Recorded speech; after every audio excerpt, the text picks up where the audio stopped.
Hello hello guys, नमस्कार। म दाताराम विष्ट।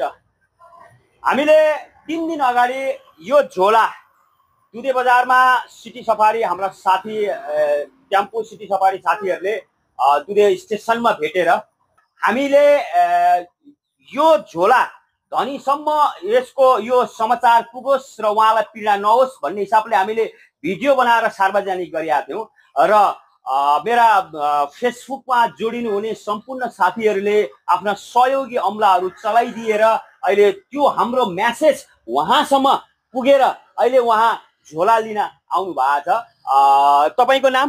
मेरो हस्तकुमारी साँबा हो न। हस्तकुमारी साँबा। तपाईँको घर चाहिँ?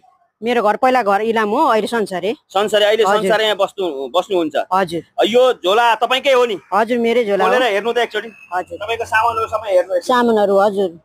यो पासपोर्ट हो तपाईँको हस्बेन्डको? हजुर। ठिक छ ठिक छ। अरू पनि हेर्नु यता। हजुर, यिनीहरू हो, मेरै हो यिनीहरू।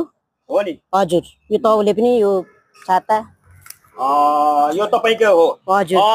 तपाईँको श्रीमान कहाँ जाँदै गर्दा यो झोला छोड्नु भयो? इन्डिया जाँदै गर्दा छोड्नु भएको। ए, इन्डिया जाँदै गर्दा? हजुर। अनि तपाईँको यो पासपोर्टमा मलेसियामा बस्नु भएको रहेछ पहिला? पहिला 14 वर्ष मलेसिया बस्नु भएको हो। ए, 14 वर्ष मलेसिया बसेर आउनु भएको? ए, अहिले चाहिँ यो कहाँ जानलाई हिँड्दै गर्दा झोला छोड्नु भयो? इन्डिया दिल्ली जाँदै गर्नुभएको। छुटेछ, दिल्ली जाँदा छुटेछ। हजुर। अनि कहाँ गएर थाहा पाउनु भयो झोला छुट्यो भनेर? झोला छुट्यो भनेर विराटनगर पुगेर थाहा पाउनु भएछ। ए, विराटनगर पुगेर झोला छुट्यो भनेर थाहा पाउनु भयो अनि खोज्नु भयो होला? खोज्नु भयो, भेट्नु भएन, घरै फर्किनु भयो। अनि घरमा आएर अर्कै झोला फेरि भेटिँदैन होला भनेर अर्कै झोलामा फेरि कपडा हालेर हिँड्नु भयो, सामान हालेर। ए, अर्कै झोलामा लिएर जानुभयो अनि तपाईँलाई अब भेटिँदैन भनेर उहाँ काममा जानुभयो, दिल्ली जानुभयो। तपाईको यो हामीले झोला जब दुधे बजारमा भेटायौं र यो हामीले हेर्दै गर्दाखेरि यहाँ महत्त्वपूर्ण चीजहरू भएको कारणले गर्दाखेरि यो जसको पनि हो, जसको पनि हराएको थियो उसलाई पीडा पुगेको छ र त्यो पीडामा मलम लगाऊ भन्ने हिसाबले हामीले एउटा भिडियो सार्वजनिक गरेका थियो र तपाईले अब यो भेट्टाउने मान्छे र यो सामाजिक सञ्जालमा सहयोग मार्फत तपाईले सामाजिक सञ्जाल देखेरै आउनु भयो हो नि? हजुर। हैन, हाम्रो भिडियो तपाईसम्म पुग्यो, तपाईले हेर्नुभयो र तपाईको झोला पहिचान गर्नुभयो अनि आउनुभयो। अनि तपाईले मैले नम्बर दिएको थिएँ, नम्बरमा फोन गर्नुभयो, हिजो फोन गर्नु भएको थियो हैन? अनि आज आउनु भने मैले तपाई आज आउनु भयो र तपाई अहिले यहाँ आउनु भएको हो हैन? अब के भन्नुहुन्छ त ती सहयोगी साथीहरूलाई जसले आफ्नो इमानदारीता देखाए हैन? उस्तै मान्छे हो भने त तपाईको यहाँ महत्त्वपूर्ण चीज रहेछ। अब यो छाता रहेछ, म त पानीको भाँडो होला भन्थे, अब यो छाता रहेछ, यस्तो इम्पोर्टेन्ट छाता रहेछ, विदेशी छाता रहेछ, यस्तो यहाँ महत्त्वपूर्ण चीजहरू छ।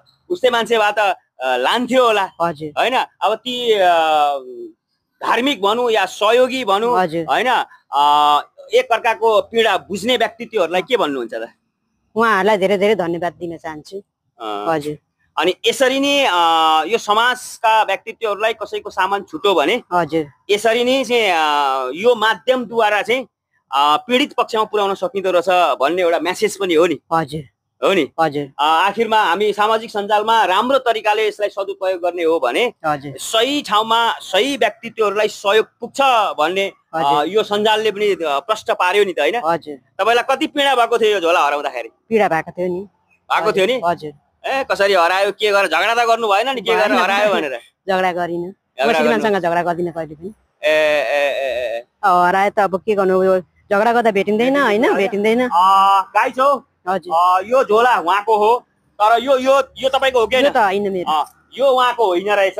यो दुईटै नि हाम्रो साथीले मलाई दिनु भएको थियो र अझै पनि यो चाबी तपाईहरु कसैको हो र खोज्दै हुनुहुन्छ भने मेरो स्क्रिनमा नम्बर छ, तपाईले मेरो नम्बरमा फोन गरेर आएर तपाईको यो चाबी लैजानको लागि पनि म विनम्र अनुरोध गर्दछु। यो मसँग सुरक्षित छ, सुरक्षित रहनेछ। जसरी उहाँको झोला मैले सुरक्षित तरिकाले यहाँ राखेको थिएँ त्यसरी नै यो पनि सुरक्षित छ भन्दै मेरो फेसबुकमा जोडिनु हुने सम्पूर्ण व्यक्तित्वहरूलाई धन्यवाद दिँदै तपाईको दयालु अमला चलाइदिएको कारणले नि अहिले उहाँ म भएको ठाउँमा आइपुग्नु भएको छ र हाम्रो समाचार उहाँले पाउनुभयो र अहिले म उहाँलाई झोला हस्तान्तरण गर्दैछु। हस् त, लो तपाईँ यो झोला लानु। तपाईँ खुस हुनुहुन्छ नि? हजुर, खुसी नै छु। ए, ल यो झोला मैले उहाँलाई हस्तान्तरण गरेँ।